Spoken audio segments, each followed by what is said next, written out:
하나님 말씀 보시겠습니다. 하나님 말씀은 요한복음 8장 30절에서 36절 말씀입니다. 하나님 말씀은 요한복음 8장 30절에서 36절까지 말씀.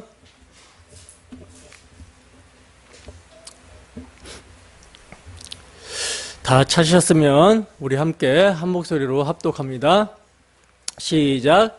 이 말씀을 하심에 많은 사람이 믿더라. 그러므로 예수께서 자기를 믿는 유대인들에게 이르시되 너희가 내 말에 거하면 참으로 내 제자가 되고 진리를 알지니 진리가 너희를 자유롭게 하리라. 그들이 대답하되 우리가 아브라함의 자손이라 남의 종이 된 적이 없거늘 어찌하여 우리가 자유롭게 되리라 하느냐. 예수께서 대답하시되 진실로 진실로 너희에게 이르노니 죄를 범하는 자마다 죄의 종이라. 종은 영원히 집에 거하지 못하되 아들은 영원히 거하나니 그러므로 아들이 너희를 자유롭게 하면 너희가 참으로 자유로우리라. 아멘.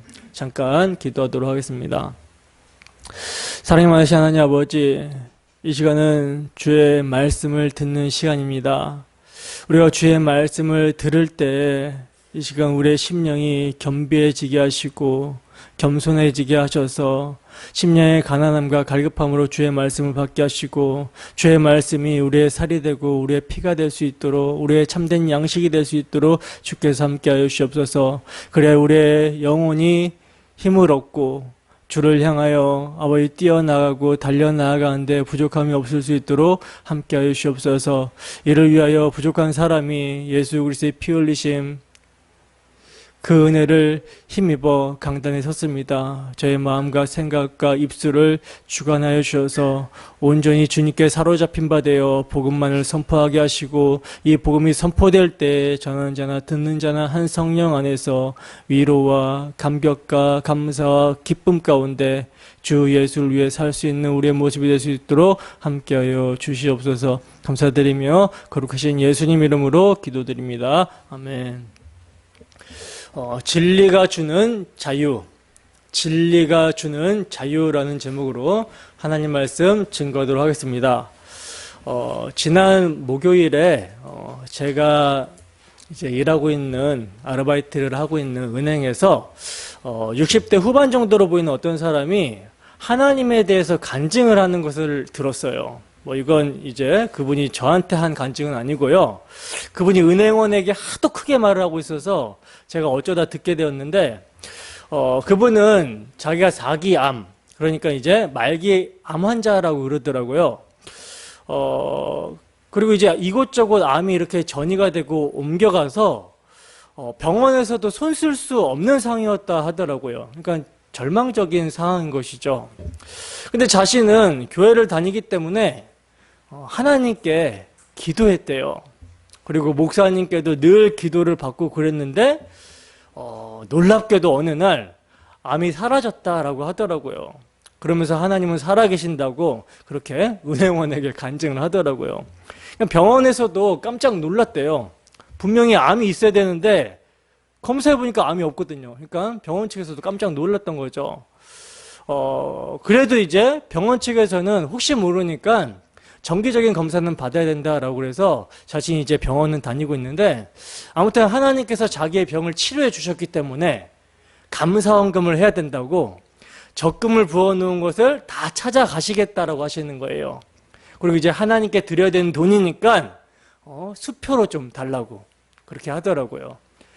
왜냐면 지금 은행에 5만 원권이 많지 않아요. 한국은행에서 5만 원권을 발행하지 않아서 신권이 많지 않다 보니까 은행원이 이제 신권이 없습니다 라고 하니까 수표를 달라고 한 것이죠. 근데 이제 이분이 어떤 일을 하셨는지는 잘 모르겠는데 퇴직연금이 꽤 많았나 봐요. 한 몇 억 정도 되는 사람이었나 봐요. 근데 이제 은행원이 이제 정보를 좀 조회해 봤는지 그러니까 은행원은요, 돈이 되는 사람은 기가 막히게 잘 알아보거든요. 그러니까 바로 이제 좀 조회를 해보더니 차장에게 연결을 하더라고요. 그래서 차장이 나와서 이렇게 서비스를 하는 거예요. 그러더니 결국 이제 국민은행에 들어가 있던 퇴직연금을 빼가지고 하나은행에 옮기게끔 하더라고요.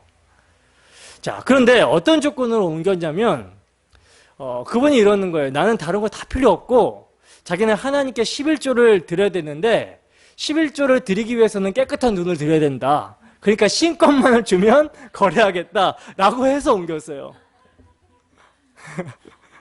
그러면서 그분이 이제 차장님에게 하는 말이 뭐냐면 자기가 돈을 정말 많이 벌었다라고 하는데 내가 아프다 보니까 죽게 생기다 보니까 돈 번 것이 아무 필요가 없더라. 돈이 나 안 살려주더라. 그러니 차장님도 늦기 전에 하나님 믿어라. 이렇게 말을 하더라고요. 그분이 연세중앙교회 다니시는 것 같던데 제가 이제 그 고객의 간증을 들으면서 무슨 생각을 했냐면 야, 하나님이 말기암 고쳐줬다고 저렇게 열심히 특심으로 자신의 것을 아까워하지 않고 하나님을 섬기겠다 하고 또 자신을 고쳐준 하나님을 선전하고 자랑하고 다니는구나.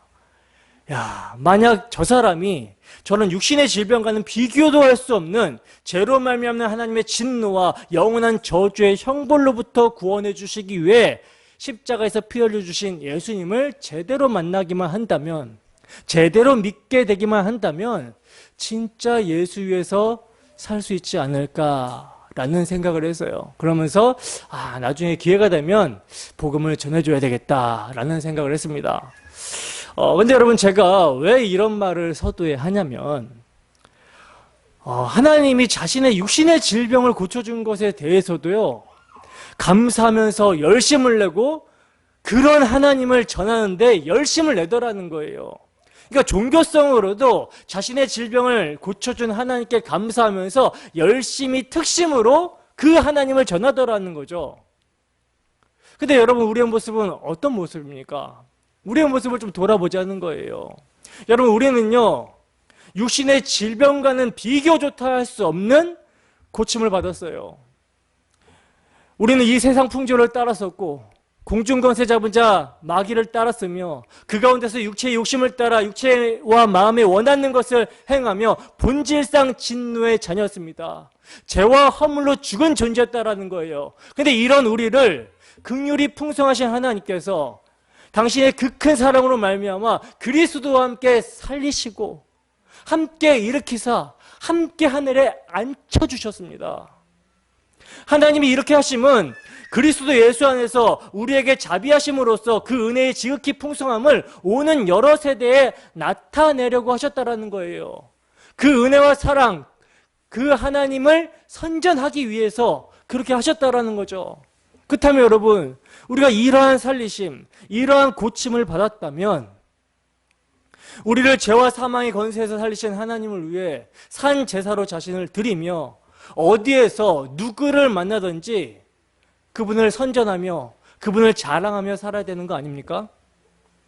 먹든지 마시든지 무엇을 하든지 우리 주 예수 그리스도의 공로를 힘입어 하나님의 영광을 위한 삶이 그가 누군지 알게 된 자들의 삶, 죄 밖에서 사는 삶이잖아요. 그렇지 않습니까? 여러분, 우리는 한 주간 어떠한 삶을 사셨습니까? 한 주간 어떠한 삶을 사셨죠? 그가 예수가 누군지 알지 못하면 죄 가운데 죽는 것입니다. 그러나 성령으로 말미암아 우리가 그를 들었다는 거, 그를 십자가에 못 박은 죄인이라는 사실을 알고 애통하게 되었다면 그분이 누구신지를 알게 되고 죄 밖에서 그를 믿으며 살게 된다는 거예요. 이런 삶을 다르게 말하자면 우리를 대신하신 대속의 피, 그리스도의 피가 우리의 마음속에서 증거가 되는 삶이죠. 어떻게 한 주 동안도 예수님이 누구신지 아는 삶, 죄 밖에서의 삶을 사셨습니까? 그래서 그 예수 그리스도를 선전하고 자랑하는 삶을 사셨나요? 정말 바라기는 이 시간도 주의 말씀을 통해 역사하시는 성령으로 말미암아 예수가 누구신지를 알게 되기를 소원합니다. 우리를 대속하신 예수 그리스도의 피가 우리의 마음 가운데 증거되기를 소원합니다. 그리하여 우리 모두 오늘도 그가 누구신지를 알고 믿음으로 죄 밖에서 살아가는 우리의 모습이 되기를 주님의 이름으로 축원합니다. 본문 30절에서 32절 말씀 보겠습니다. 함께 읽습니다. 시작.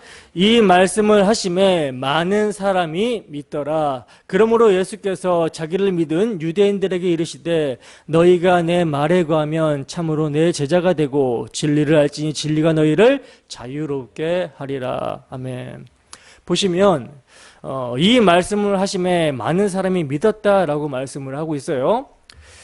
그리고 그러므로 예수께서 자기를 믿은 유대인들에게 이르시되라고 말씀을 하고 있는데 여기서 이 말씀은 뭡니까? 12절부터 29절까지 예수님께서 유대인들에게 하신 말씀이죠. 이것을 요약하면요, 너희가 내가 바로 그인 줄 알리라는 것이었어요. 내가 바로 예수인 줄 알리라. 내가 바로 구원자 그리스도 메시아인 줄 알리라는 것이었어요. 근데 언제 그렇게 알게 된다라고 하셨죠? 언제 그렇게 알게 된다라고 하셨습니까? 너희가 나를 들어 올릴 때, 인자를 들어 올릴 때, 즉 십자가에 매달아 들어 올릴 때 너희가 내가 바로 그인 줄 알리라 하고 이렇게 예수님께서 선포하셨죠.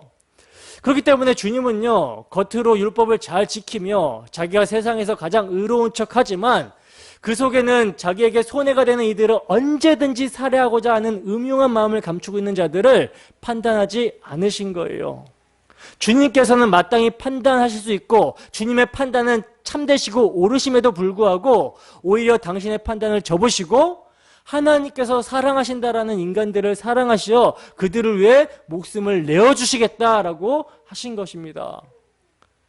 그래서 이 말씀을 하셨을 때 뭐라고 합니까? 많은 사람들이 믿었다라고 하는 거예요. 근데 여러분, 여기서 많은 사람들이 믿었다라는 말은요, 잘 아셔야 되는데 위로부터 나고 세상에 속하지 않은 상태에서 믿었다라는 말이 아닙니다.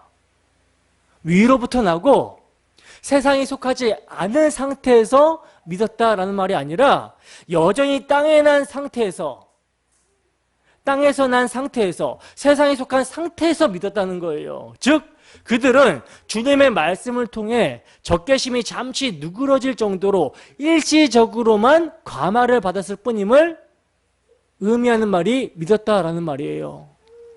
많은 사람들은 그리스도의 태도를 통해서 그가 그의 원수들의 도전에 대해 보이신 인내와 그가 그처럼 거룩하고 침착하게 자신의 불명예스러운 죽음에 대해서 말하신 것과 아버지께서 그를 인정하신다라는 말씀을 통해서 분명히 깊은 인상을 받았어요. 근데 그럼에도 불구하고 그 인상은 일시적인 것으로 주님께 대한 그들의 믿음은요, 그리스도께서 오실지라도 그 행하실 표적이 이 사람이 행한 것보다 더 많겠냐라고 물었던 거 이상이 되지 못했다라는 것입니다. 그래서 여러분, 8장에 나오는, 요한복음 8장에 나오는 유대인들의 모습을 정리해 보면요, 그들의 믿음이 어떤 것인지에 대해서 금방 쉽게 알 수가 있어요. 우선 20절에 나오는 유대인들은요, 예수를 잡아 죽이고자 했던 유대인들이었죠. 그러나 이들은 아직 예수님의 때가 되지 않았기 때문에, 예수님의 때가 아직 이르지 않았기 때문에 예수님을 잡을 수가 없었습니다. 그리고 30절에서 31절에서는요, 그들이 예수님을 믿는 유대인들로 변신을 합니다. 근데 또 37절을 보시면 또다시 예수를 잡아 죽이려고 하는 유대인들의 모습으로 돌아가죠. 그죠? 그리고 8장 마지막 절인 59절을 보시면요, 유대인들이 예수님을 돌을 들어서 치려고 하는 모습을 말씀하면서 그 본연의 모습을 드러내고 있다는 거예요. 그러니까 이 말은 뭐냐면 예수님이 십자가에 들리시기 전까지, 성령이 임하기 전까지는 이들의 믿음을 말해도 그 믿음은 부정적인 의미에서 말씀이 거하지 않는, 말씀이 없는 믿음이라는 것입니다. 그러니까 여전히 자기를 버리지 못한 믿음이며 죄의 권세 아래에서 있는 믿음이라는 거예요. 이것은 주님께서 인정하는 믿음이 기다 아니다? 아니다라는 것이죠. 그러므로 예수님은 자기를 믿는 유대인들에게 뭐라고 말씀하시냐면 너희가 내 말에 거하면 참으로 내 제자가 되리라, 이렇게 말씀하고 있는 거예요. 여기서 여러분, 참으로라는 말은 진실로, 정말로, 순전한이라는 말이거든요. 그러니까 주님은요, 참으로라는 단어를 사용하심으로써 그를 믿었다고 이제 앞절에서 언급한 사람들은 뭐가 아니다? 참 제자가 아니다라는 것을 시사해주고 있는 것입니다. 그들은 참으로 예수님의 제자가 아니기 때문에 예수님의 말이 거할 곳이 없더라는 거예요. 그렇다면 반대로 예수님의 말이 거하는 자들은 뭐라는 거예요? 예수님의 참 제자라는 말이죠. 그래서 여러분 사도 요한은요, 그의 서신서에서 성도들을 권면하기를 뭐라고 권면하냐면 너희가 처음 들은 것을 너희 안에 거하게 하라, 이렇게 권면을 하고 있어요. 요한일서 2장 24절에서 25절 말씀입니다. 요한일서 2장 24절에서 25절 말씀. 자, 함께 했습니다. 시작. 너희는 처음부터 들은 것을 너희 안에 거하게 하라. 처음부터 들은 것이 너희 안에 거하면 너희가 아들과 아버지 안에 거하리라. 그가 우리에게 약속하신 것은 이것이니 곧 영원한 생명이니라. 아멘. 자, 그렇다면 여러분, 우리가 처음 들은 말, 내 말은 영이요 생명이라고 말씀하신 예수님의 말이 무엇입니까? 예수님의 말이 무엇이죠? 율법의 강령이 뭐예요? 율법의 요약이 뭡니까? 하나님 사랑, 이웃 사랑이죠. 그죠? 그 하나님 사랑, 이웃 사랑을 성취하신 당신의 십자가 복음에 대한 증언을 예수님께서는 처음부터 계속 말해 오셨어요.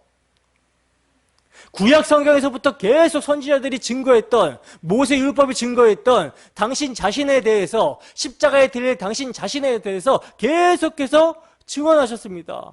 그래서 인자가 들리면 그가 누구인지 알게 된다라고 하신 것이며, 내가 들리면 택하신 자들을 자기에게로 이끄시겠다라고 하신 거라는 거죠. 여러분, 믿음은요, 들음에서 나고, 들음은 그리스도의 말씀이라고 할 때 그 그리스도의 말씀은요, 그리스도께서 십자가에서 이루신 희생과 사랑을 통해서 들려져야 되는 거예요. 바로 거기서 믿음이 생기는 것입니다. 그러므로 여러분, 어디 안에 거해야 됩니까? 이 복음의 말씀 안에 거해야 된다는 것이죠. 성경은요, 유월절 어린 양의 피가 뿌려진 대문 안에 거하라고 말씀합니다. 문설주와 문지방에 뿌려진 그 피가 뿌려진 그 집 안에 거하라고 말씀하고 있어요. 밖으로 나가면 어떻게 됩니까? 이건 보장할 수가 없는 거예요.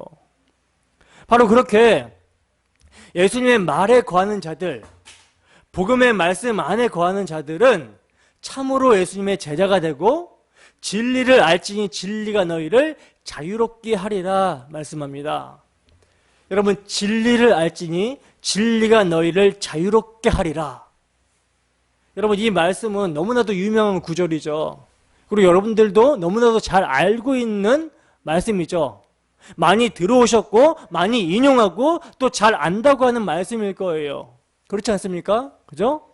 근데 대개 보면요, 많이 들은 말이며 잘 안다라고 해서 그래서 어디에다가 인용해서 말은 하는데 모르고 말할 때가 많다는 것입니다. 여러분, 진리를 알지니 진리가 너희를 자유롭게 하리라, 자유롭게 하리라, 이 말씀을 정말 제대로 알고 있습니까? 정말 제대로 알고 있나요? 우리는요, 우리가 잘 아는 말씀일수록 깊이 생각하고 묵상해 보는 것이 필요해요. 정말 알고 있는가? 우선 여러분, 자유에 대해서 한번 생각해 봅시다. 자유. 자유가 뭡니까? 인류 문화사를 이렇게 쭉 돌아보면요, 인류의 모든 역사는 자유를 추구하는 자유운동의 연속이라고 해도 과언이 아니에요. 미국의 노예 해방이라든지, 우리나라가 일제 36년에 그 치하 아래서 해방된 사건이라든지, 미국의 독립운동이라든지, 프랑스 대혁명, 러시아 대혁명 등 세계 역사는요, 억압하려는 자들과 자유를 얻으려고 하는 자들의 투쟁의 역사입니다. 근데 자유를 위한 투쟁이 이쯤 되었으면 이제 자유에 대한 갈망이나 몸부림이 좀 줄어들어야 될 텐데, 인류는요, 점점 더 자유를 향한 목소리를 높이고 있는 실정이라는 거예요. 여러분, 왜 인류는 끊임없이 자유를 추구하는데 자유에 대한 갈망은 더 커져만 갈까요? 그것은요, 인간들이 자유에 대한 정의를 잘못 내리고 있기 때문이라는 것입니다. 대부분의 사람들이요, 자유를 어떻게 정의하고 있냐면 자기가 하고 싶은 것을 막는 억압의 대상에서 벗어나 하고 싶은 것을 마음대로 할 수 있는 상태를 자유라고 생각을 하고 있어요. 내가 묶여있는 속박과 규제로부터 벗어나 내 힘을 발휘할 수 있는 상태를 자유라고 생각하고 있는 것입니다. 일견 맞는 말 같아요. 그죠? 그러나 문제는요, 자기들이 무엇에 의해 묶여있는지를 사람들이 모른다라는 것입니다. 모르고서 자유를 추구한다라는 거예요. 그래서 엉뚱한 것들을 대적으로 오인하여 저항하는 삶을 반복하면서도 여전히 자유롭지 못한 것이죠. 오늘날에는 어떤 자유를 외치고 있습니까? 자기가 무엇에 대해서 억압을 받고 있는지, 무엇에 대해서 속박을 받고 있는지 모르니까 하나님께서 정하신 인류의 보편적인 가정과 성에 대해서조차 자유를 외치고 있어요. 자유하게 해달라는 것입니다. 성혁명이라고 하죠. 그래서 모든 금지하는 것을 금지한다라는 유명한 슬로건이 있을 정도로 이제 자유를 오용하면서 자유를 추구하고 있다는 것입니다. 이거 이제 시편 2편에서 말씀하고 있는 것처럼 하나님과 그의 기름 부음 받은 자를 대적하면서 우리가 그들의 맨 것을 끊고 그의 결박을 벗어버리고자 하는 몸부림인 것이죠. 바로 이런 모습이 자기들이 무엇에 의해 묶여있는지도 모르고 엉뚱한 자유를 추구하며 저항하는 아담 군상들의 모습인 거예요. 여러분, 8장의 문맥을 따라서요, 오늘 본문을 잘 읽어보세요. 잘 읽어보시면 우리 인류가 해방되어야 되는 진짜 억압의 주체가 무엇인지 알 수 있습니다. 그 억압의 주체가 뭡니까? 바로 죄라는 사실을 알 수가 있죠. 예수님께서 반복해서 뭐라고 말씀하십니까? 너희가 죄 속에 살다가 죄 속에서 행하며 죄 속에서 죽을 것이다 라는 말씀을 계속해서 하시고 계시죠. 그러니까 인간들은 죄의 노예라는 거예요. 그래서 그 주인인 죄가 시키는 대로 살다가 그가 삭스로 주는 뭘 받고 사망을 받고 죽음을 받아들이고는 영원한 어둠 속에서 이를 갈게 된다라는 것입니다. 그래서 그들에게 자유가 필요하다라고 말씀하시는 거예요. 내가 자유를 주러 왔다라고 말씀하시는 것입니다. 이렇게 여러분, 아담 이후로 태어나는 모든 인간을 억압하고 있는 세상의 주인은요, 죄예요, 죄. 따라서 그 죄의 문제가 해결되지 않는 한 인간은 절대로 자유를 느낄 수가 없다는 것입니다. 근데 그럼에도 인간들은 어떻게 하고 있습니까? 엉뚱한 자유를 위해 목숨을 걸고 있죠. 이게 왜 그러냐면, 왜 이런 현상이 생기냐면, 태초부터 시작된 마귀의 속임수 때문에 그러는 거예요. 태초부터 시작된 마귀의 속임수. 그 속임수가 어떤 것인가? 창세기 3장 1절에서 5절 말씀입니다. 함께 읽습니다. 시작. 그런데 뱀은 여호와 하나님이 지으신 들짐승 중에 가장 강교하니라. 뱀이 여자에게 물어 이르시되 하나님이 참으로 너에게 동산 중 모든 나무의 열매를 먹지 말라 하시더냐. 여자가 뱀에게 말하되 동산 나무의 열매는 우리가 먹을 수 있으나 동산 중앙에 있는 나무의 열매는 하나님의 말씀에 너희는 먹지도 말고 만지지도 말라 너희가 죽을까 하노라 하셨느니라. 뱀이 여자에게 이르되 너희가 결코 죽지 아니하리라. 너희가 그것을 먹는 날에는 너희 눈이 밝아져서 하나님과 같이 되어 선악을 알 줄을 하나님이 아심이니라. 아멘. 자, 보시면요, 여러분, 마귀가 지금 무엇으로 하와를 속이고 있습니까? 무엇으로 하와를 속이고 있죠? 선악과를 먹기만 하면, 그러니까 선악과를 먹으면 네가 하나님과 같이 되어서 하나님의 속박으로부터 벗어날 수 있다라는 자유를 상급으로 걸고 하와를 속이고 있죠. 이건 여러분 사실 자유가 아니라 뭐예요? 자율입니다. 자율. 하나님께서 주시는 법 안에서 자유하라는 것이 아니라 하나님처럼 마음대로 하는 존재가 되라는 거예요. 자율적 존재가 되라는 거예요. 그래서 하와는 이러한 마귀의 속삭임에 속아서 오늘날의 인류가 정의하고 있는 그 엉터리 자유에 대한 갈망에 선악과를 덥석 물어버린 거라는 거죠. 근데 여러분 보세요. 그렇게 하나님으로부터의 자유를 획득하고 싶었던 아담과 하와의 가정에 최초로 발생하게 된 일이 뭡니까? 최초로 발생하게 된 일이 뭐예요? 형제간의 살인이었습니다. 인간이 정의하고 추구하는 세상적 자유는 자신이 하나님처럼 되고 싶은 욕망에서 출발한 것이기 때문에 그 자유의 열매는 나 아닌 다른 존재들의 사례로 연결이 되는 거예요. 파멸입니다. 그래서 어떤 절대자에게서 벗어나 내 마음대로 살아보겠다라고 하는 자유를 향한 죄인들의 공통된 염원이 오히려 세상을 어떻게 만들어요? 역사 속에서 다툼과 전쟁과 분열로 나타나고 있는 거예요. 세상을 오히려 파멸시키고 있는 것입니다. 그렇게 여러분, 아담 안에서 태어나는 모든 인간들은요, 자신들을 억압하고 있는 모든 것들을 적으로 간주하며 그것들로부터의 해방을 삶의 목적으로 삼아 자신들이 하나님처럼 되어 다른 이들을 통제하는 자리에 앉고 싶다라는 그런 야망을 가지고 모두가 태어난다라는 거예요. 성경은 이러한 인생들의 모습을 한마디로 뭐라고 정의하냐면 죄라고 정의합니다. 죄다.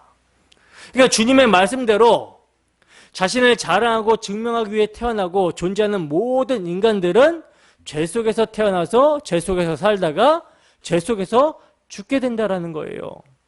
그래서 모든 인간들을 죄의 종이라고 성경이 말씀하고 있는 거라는 거죠.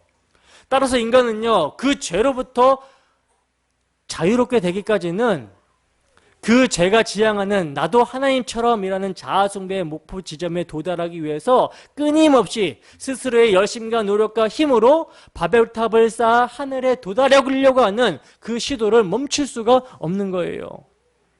그런 모습을 요한복음 7장과 8장에 등장하는 바리새인들과 유대인들의 모습을 통해서 성경은 여과 없이 그대로 보여주고 있는 것이죠. 스스로의 힘과 가능성을 놓지 못하고 율법을 지키고 절기를 준수하여 구원에 이르고 선에 이르겠다라고 하는 그들의 모습, 율법을 들어서 자신을 증명하고 자랑하기 위해 가늠한 여자를 율법의 칼날로 정죄하고 이것으로 율법의 제정자이신 주님을 시험하려고 하는 모습, 그리고 그러한 그들의 모습을 어둠으로 드러내려는 예수님을 살해하고자 하는 그들의 모습은 죄의 종이 되어 자신이 하나님처럼 되고자 하는 죄인들의 특징을 그대로 폭로하고 있는 거예요. 그래서 주님은 그러한 그들에게 너희는 죄의 종이다. 그래서 내가 너희에게 자유를 주어야 된다라고 말씀하고 있는 거라는 거죠. 진리를 알지니 진리가 너희를 자유롭게 해야 된다라고 말씀하고 있는 거예요. 여러분, 이 말씀은요, 실로 엄청난 말씀입니다. 진리를 알지니 진리가 너희를 자유롭게 하리라.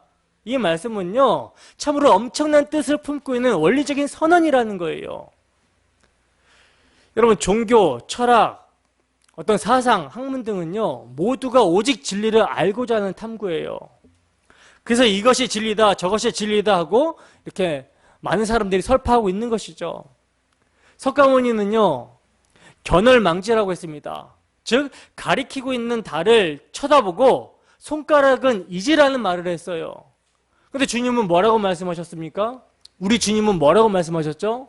요한복음 14장 6절을 보세요. 함께 읽습니다. 시작. 예수께서 이르시되 내가 곧 길이요 진리요 생명이니 나로 말미암지 않고는 아버지께로 올 자가 없느니라. 보시면 예수님은 뭐라고 말씀하십니까? 내가 진리다. 내가 진리 자체다 라고 말씀을 하고 있어요. 그리고 주님께서는요, 성령을 진리의 성령이라고 말씀하시면서 이렇게 말씀하고 있죠. 요한복음 15장 26절입니다. 요한복음 15장 26절 함께 읽습니다. 시작. 내가 아버지께로부터 너희에게 보낼 보혜사 곧 아버지께로부터 나오시는 진리의 성령이 오실 때에 그가 나를 증언하실 것이요. 아멘. 보시면 예수님께서 보내실 보혜사, 아버지께로부터 나오시는 성령을 예수님이 뭐라고 말씀하세요? 진리의 성령이라고 말씀하시죠. 진리의 성령이라고 말씀하시면서 그 성령이 누구를 증언한다? 당신 자신에 대해서, 예수님 자신에 대해서 증거한다고 말씀하고 있다는 것입니다. 그래서 복음을요, 에베소서 1장 13절에서 사도는 말하기를 진리의 말씀 곧 너희의 구원의 복음이다 라고 말씀하고 있는 거예요.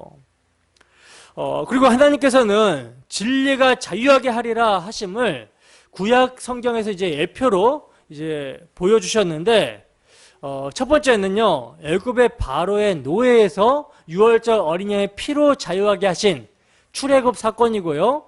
둘째로는 바벨론 포로로부터 자유하게 하신 출바벨론 사건이에요.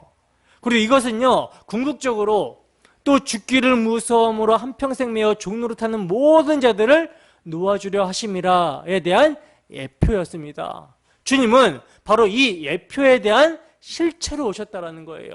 실체로 오셔서 자유를 선포합니다. 누가복음 4장 18절에서 19절 말씀 함께 읽습니다. 시작. 주의 성령이 내게 임하셨으니 이는 가난한 자에게 복음을 전하게 하시려고 내게 기름을 부으시고 나를 보내사 포로된 자에게 자유를, 눈먼 자에게 다시 보게 함을 전파하며 눌린 자를 자유롭게 하고 주의 은혜의 해를 전파하게 하려 하심이라 하였더라. 아멘. 여러분, 이 말씀이 어떤 말씀입니까? 이사야서 61장 말씀이죠. 이 이사야서 61장 말씀을 주님께서 인용하셔서 바로 당신이 포로된 자, 눌린 자들에게 자유를 주러 오신 분이다 라고 말씀하신 거예요. 이것이 너희 귀에 응하였다라고 말씀하셨습니다. 그리고 오늘 본문에서도 주님은요, 진리가 너희를 자유하게 할 것이다 라고 말씀하시고는 바로 당신이 자유하게 하시는 아들임을 밝히셨어요. 본문 36절을 보시면 그러므로 아들이 너희를 자유롭게 하면 너희가 참으로 자유로우리라 이렇게 말씀하고 있죠. 그렇다면 여러분, 아들에 의해서 자유하게 된 사람들은 무엇으로부터 자유하게 된 사람들입니까? 무엇으로부터 자유하게 된 자들이에요? 죄, 그죠? 죄로부터 자유하게 된 사람들이죠. 그러면 여러분, 죄가 뭐라고 그랬어요? 죄가 뭐예요? 죄란 하나님 절대 의존적 존재로 창조된 피조물이 하나님이 부어주시고 공급해주시는 하나님의 생명력을 거부하고 자기가 자기 인생의 주인이 되어서 자기 스스로의 힘으로 스스로의 인생을 주관하고 이끌어가겠다라고 하면서 또 그러한 힘이 자신에게 있다라고 믿는 모든 생각과 시도와 행위들을 가리켜서 죄라고 합니다. 그러니까 하나님과 단절된 상태에서, 생명의 근원 대신 하나님과 단절된 상태에서 스스로 주체가 되어서 살아가는 모든 행동을 죄라 그래요. 따라서 죄에서 자유하게 된 진짜 하나님의 백성들은요, 하나님의 은혜를 입어 하나님의 생명력으로 풍성히 채워질 때가 가장 행복할 수 있다라는 것을 올바로 자각하고 그 하나님의 말씀에 순종하는 삶을 사는 자들을 말하는 거예요. 다른 말로 자기 주체성, 자기를 부인하고 하나님께 속박되는 것을 자유라고 하는 것입니다. 하나님으로부터 독립해서 사는 것을 자유라고 하는 것이 아니라 하나님께 돌아가서 하나님께 매이는 걸 자유라고 하는 거예요.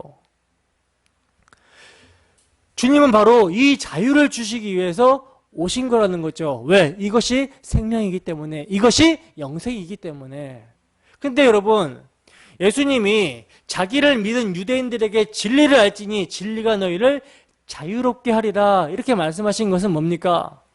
너희는 뭐가 필요한 사람이라는 거예요? 자유가 필요한 사람들이라는 것이죠. 이것을 전제를 해서 말씀하고 계시는 것이죠. 너희는 자유가 필요한 사람들이다 라는 것을 의미하는 거예요. 그러면 이들에게 자유가 필요하다면 결국 그들의 지금 현 상태는 어떤 상태라는 것입니까? 이들에게 자유가 필요하다면 이들의 현 상태는 어떤 상태라는 거예요? 종의 상태라는 것이죠. 종. 그러므로 여러분, 자유는 종되었다라는 인식이 있는 자들에게 필요한 것이지 자신이 자유하다라고 여기는 자들에게는 필요 없어요. 따라서 자신이 무엇인가 붙들린 종으로 여기는 사람들에게 자유하게 되리라 라는 예수님의 말씀은 참으로 의미 있는 말씀이 되는 것입니다. 그러나 자신을 이미 진리를 알고 자유하다라고 여기는 사람들에게는 예수님의 말씀이 의미 없는 말씀으로 들려지게 되는 것이죠. 바로 예수님의 말씀을 듣고 있던 유대인들이 이런 반응을 보이고 있었어요. 이 모습이 바로 자유가 없는 속박 가운데 있는 자들의 모습이라고 성경은 증거하고 있는 것입니다. 본문 34절 보겠습니다. 함께 읽습니다. 시작. 그들이 대답하되 우리가 아브라함의 자손이라 남의 종이 된 적이 없거늘 어찌하여 우리가 자유롭게 되리라 하느냐. 아멘. 자, 보시다시피 지금 유대인들은 자신들을 어떻게 여기고 있어요? 어떠한 속박에 있는 상태로 여기고 있는 것이 아니라 자신들을 이미 자유한 자다라고 여기고 있죠. 자유한 사람으로 여기고 있죠. 때문에 이들에게는요, 진리가 너희를 자유하게 하리라 라는 말씀에 대해서 어찌하여 우리가 자유롭게 돼야 되느냐, 이런 반응을 보일 수밖에 없는 거예요. 그러나 여러분, 아브라함의 자손이 한 민족을 이룬 후의 모습을 성경이 어떻게 증거하고 있습니까? 이 사람들이 우리는 아브라함의 자손이라 남의 종된 적이 없거늘 어쩌여 우리가 자유롭게 되리라 하느냐, 이렇게 지금 따졌잖아요, 예수님께. 그죠? 근데 아브라함의 자손이 한 민족을 이룬 후의 모습을 성경이 뭐라고 증거하고 있죠? 애굽의 잔인하고도 모진 속박의 종의 상태에 있었던 것으로 말씀을 하고 있죠. 그리고 사사기에서는요, 하나님께서 가나안 사람들의 손에서 이스라엘을 구해내시거나 그들의 손에 넘겨주시는 모습을요 7번 이상 말씀을 하고 있어요. 속박 가운데 있었다라는 것입니다, 이스라엘 백성들이. 그리고 이들은요 바벨론에게 멸망하여 70년 동안 포로 생활을 했고요, 그리고 바사 페르시아, 그리스, 프톨레미와 시리아에게 종속되어 있었고, 예수님 당시에는 로마의 속국으로 압제 아래에 있었어요. 그러니까 그들이 자신들은 아브라함의 자손이라 종되었던 적이 없다라고 하는 말은요 근거가 없는 말이죠. 그죠? 육적으로 볼 때는. 그죠? 설사 이 말을 유대인들이 영적인 의미에서 한 말, 즉 하나님께서 이스라엘 백성을 자기의 것으로 택하실 때 아브라함을 그 계약 대상의 머리로 정하셨으니만큼 이스라엘 백성의 조상은 아브라함이며, 그래서 우리는 아브라함의 하나님을 섬겨왔고 다른 신을 섬기지 않았다. 그리고 그 하나님이 주신 율법을 지키고 있다라는 차원에서 말했을지라도, 여러분, 이들이 왜 하나님으로부터 징계를 받고 이방 나라의 압제 가운데 있게 되었습니까? 왜 이들의 조상들이 압제 가운데 망하고 종살이를 하게 된 것이었죠? 하나님께서 아브라함에게 세워주신 메시아 언약, 또 다윗에게 세워주신 메시아 언약을 버리고 우상 숭배를 했기 때문에 멸망하고 종살이를 했던 거예요. 그럼에도 그들은요 자신들이 아브라함의 자손이라고 남의 종된 적이 없다라고 하면서 자신들을 자유롭다라고 그렇게 여기고 있다라는 거죠. 하나님을 섬기고 있고 율법을 지키고 있기 때문에 그것이 자기의 의가 되어 있다는 거예요.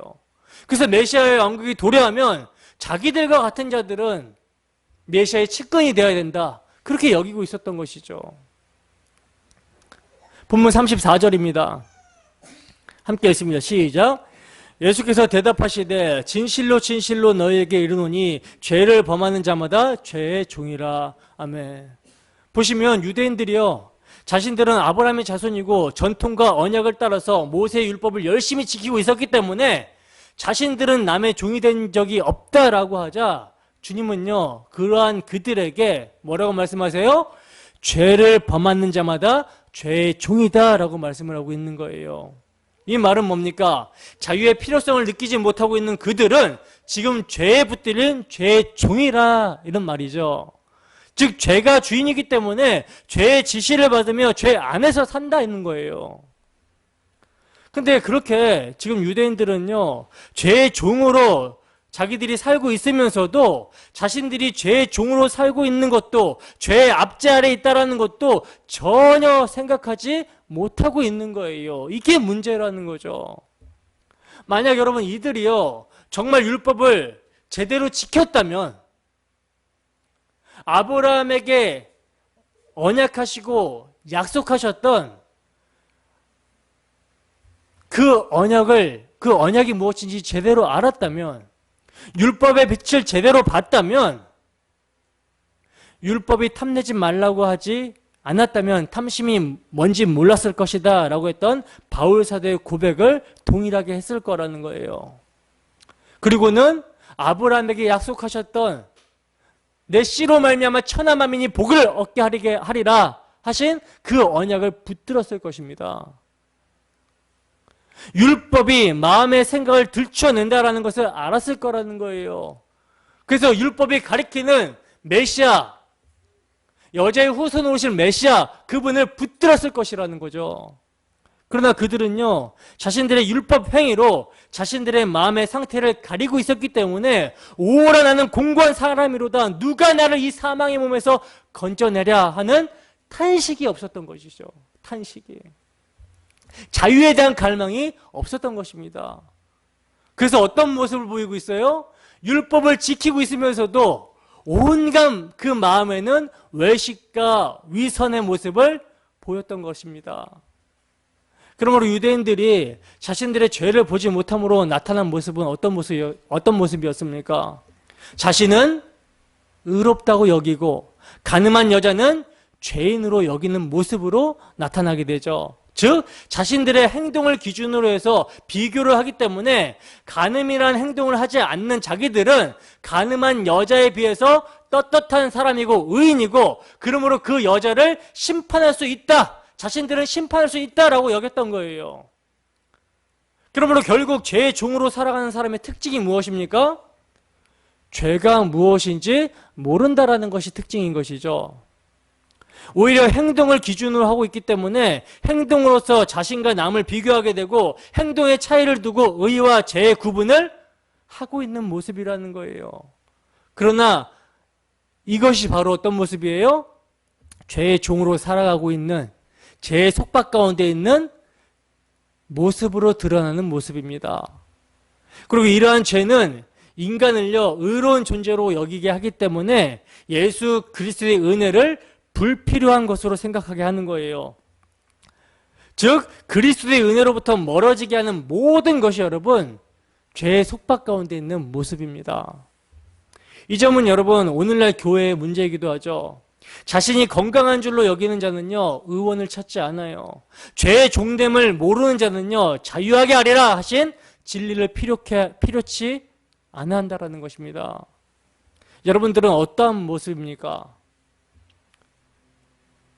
자신이 아프다라는 것을 아는 모습입니까? 자신이 죄의 종되었다라는 속박 가운데 있다라는 사실을 아는 모습입니까? 그래서 의원을 필요로 하며 진리를 필요로 하고 있습니까? 여러분 자유하게 하시는 예수님은요 우리가 거듭날 때 한 번으로 끝나는 것이 아니라 주님 다시 오실 때까지 그 진리 되시는 예수, 자유하게 하시는 예수를 붙들고 그 말씀 안에 거하여 살아가야 되는 거예요. 그러므로 여러분 죄의 종이 된 자들에게 해답은 무엇이겠습니까? 한 사람으로 말미암아 세상에 죄가 들어오고 죄로 말미암아 사망이 왔습니다. 그래서 온 인류는 죄가 왕노릇하는 죄의 종이 되어버렸어요. 그러나 하나님은요 죄가 침입하자마자, 죄가 들어오자마자 이에 대한 해답으로 뭘 선포하셨죠? 여자의 후손을 보내서 뱀의 머리를 밟아버리시겠다라고 하신 원복음을 주셨죠. 바로 이 여자의 후손이 아브라함과 다윗의 자손 예수 그리스도의 계보라 하고 예수님으로 오신 거예요. 그래서 본문 35절에서는 이렇게 말씀하고 있는 것입니다. 본문 35절 함께 읽습니다. 시작. 종은 영원히 집에 거하지 못하되 아들은 영원히 거하나니. 아멘. 보시면 여기서의 종은 뭘 말하는 거예요? 죄의 종을 말하는 거죠. 이러한 종은요 영원히 집에 거하지 못한다라고 말씀하고 계시는 것입니다. 여러분 집은요 야곱의 집, 이스라엘의 집, 하나님의 집에서처럼 가족을 의미하는 거거든요. 가족. 때문에 종은요 가족이 되지 못한다는 거예요. 종은 어떤 가족 내에서 일시적으로 머물러 있을 뿐이라는 것입니다. 무슨 말이냐면 여러분 진리가 너희를 자유하게 할 것이다 라는 예수님의 말씀에 유대인들이요 자신들은 아브라함의 자손이고 종이 된 적이 없다고, 그들은 종이 아니라고 주장을 했어요. 즉 그들은 자신이 모든 언약과 약속들의 주인인 혜택받은 집에 속한다라고 이렇게 주장을 했습니다. 그러나 주님은요, 그들이 아브라함의 육적 후손들이라는 단순한 사실이 그들이 아브라함의 영적 자녀들에게 속하는 축복들을 얻을 자격이 있음을 말해주지 않는다라고 하시는 거예요. 그들이 죄의 속박 아래 있는 한, 그들이 진리 되시는 예수님이 누군지 알아보고 그로 인해서 자유롭게 되지 않는 한, 그들은 일시적인 외적인 특권도, 그 아브라함의 육적인 후손이라는 일시적인 외적인 특권도 박탈당하게 될 것임을 말씀하고 있는 거예요. 그러면서 뭐라고 말씀하시냐면 아들은 영원히 거한다라고 말씀하고 있죠. 대조예요, 여러분. 이 얼마나 엄청난 대조의 말씀입니까?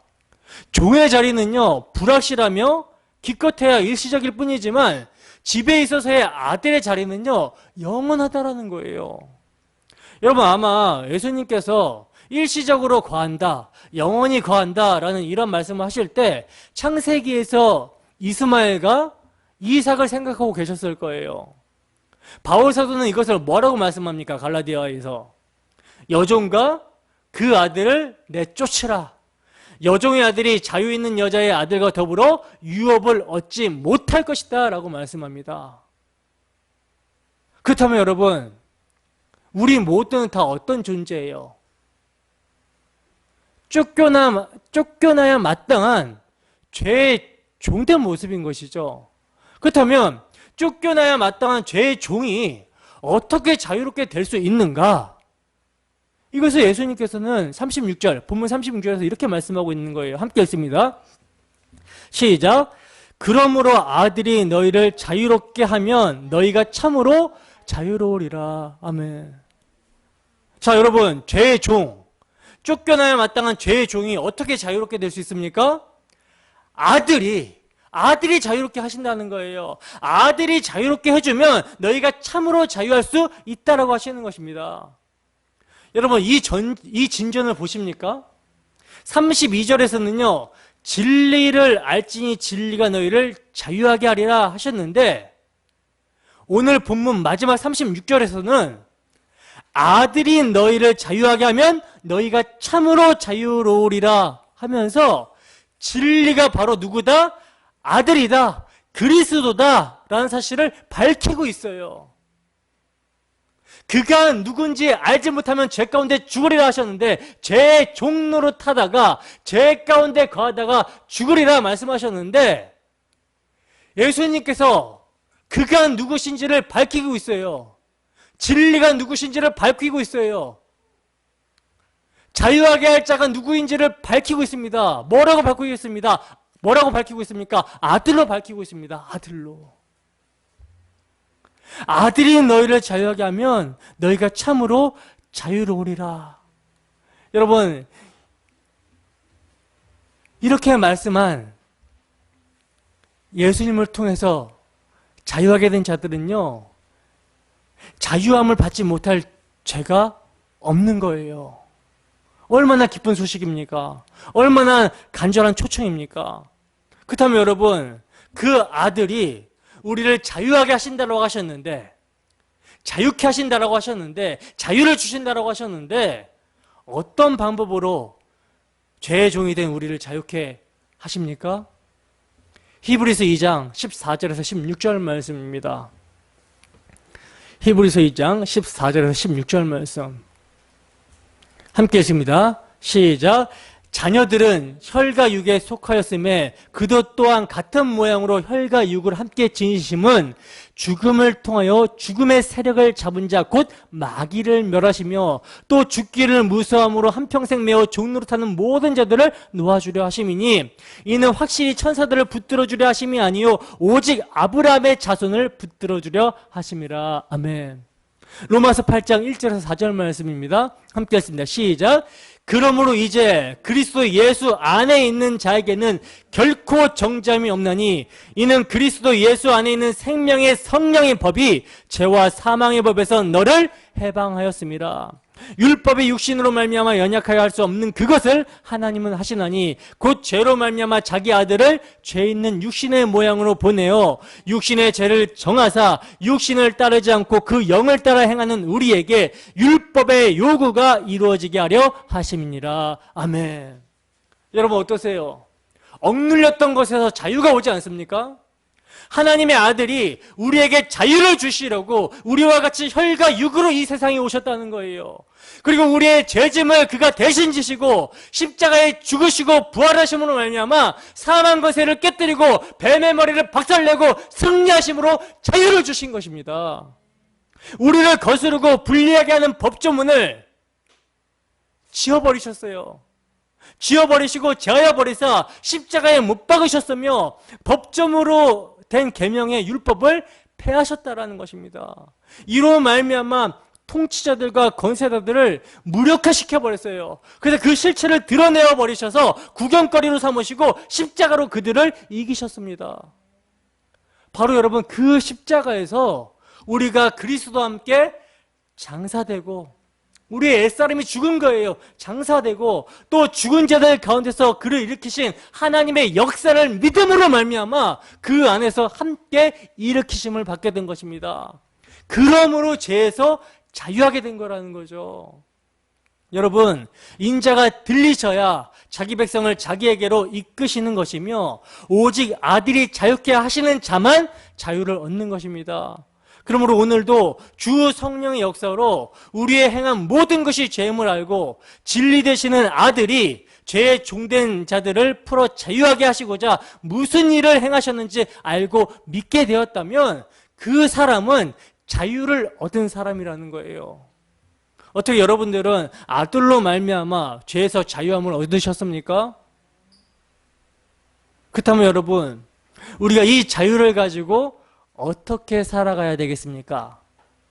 야, 자유를 얻었다. 자유를 얻었으니 이제 우리의 그 어떤 행위도 죄가 되지 않으니 마음대로 살자 하시겠습니까? 결코 아니죠. 죄가 뭐라고 그랬어요? 죄가 하나님께로부터 자유하고 독립하려고 한 것이 죄의 근본이라면 이제 그 죄에서 자유를 얻었다. 그 죄에서 자유를 얻었다면 이제 누구에게 매여야 되겠습니까? 주님께 제대로 매여 사는 거예요. 그러므로 성령이 우리를 하나 되게 하시고 묶어버리시는 것입니다. 새로운 법에 매이는 것이 아니라 생명의 성령의 법에 매여서 살게 하시는 거예요. 그래서 복음이 날마다 우리의 삶의 원리가 되게 하시는 것입니다. 그러므로 자유를 가지고 육체의 기회로 삼는 것이 아니라 먹든지 마시든지 무엇을 하든지 하나님의 영광의 강체이신 예수 그리스도로 말미암아 하나님의 영광을 위해서 사는 거예요. 그리스도 안에서 무슨 겉면이나 사랑의 무슨 위로나 성령의 무슨 교제나 긍휼이나 자비가 있을 때 마음을 같이하여 같은 사랑, 즉 십자가 사랑을 가지고 뜻을 합하여 한 마음을 품고 아무 일에나 다툼이나 허영으로 하지 말고 오직 겸손한 마음으로 각각 자기보다 남을 낮게 여기고 남의 유익을 위해서 사는 것입니다. 그 남의 유익을 위해서 사는 최고의 삶이 뭡니까? 십자가에서 그리스도께서 다 이루셨다 하신 진리를 전해주는 거예요. 그리고 그 진리로 말미암아 자기가 부인되는 모습에서 나오는 삶입니다. 이게 자유를 가지고 내 마음대로 살아가는 죄에 종된 삶이 아니라 성령의 인도하심 가운데 복음이 그 마음 가운데 새겨진 자로서 주님의 종이 되고 주님께서 피로 사신 형제들의 종이 되는 거예요. 십자가 사랑으로 이제 피차 복종하며 종이 되는 것입니다. 여러분, 이것을 뭐라고 하냐면 참으로 자유한 자다라고 하는 거예요. 여러분, 예수님은요 이 땅에 오셔서 말씀 한마디도 자기 임의로 하신 것이 없어요. 전적으로 아버지에게서 말씀하셨고 들은 말씀만 전하신 것입니다. 이것이 참된 자유인의 모습이라는 거예요. 그래서 예수님만이 뭐라 그래요? 길과 진리가 되고 생명이 된다라고 성경이 증거하고 있는 것이죠. 여러분들은 진리 되시는 예수 그리스도께서 행하신 놀라운 복음으로 말미암아 참으로 자유하십니까? 한 주도 이 아들이 행하신 십자가 대속의 은혜와 사랑 안에서 이 아들을 믿음으로 자유한 삶을 살아가는 우리의 모습이 되기를 소원합니다. 그 자유로 주 하나님께만 영광을 올려드리는 우리의 삶이 되기를 주님의 이름으로 축원합니다.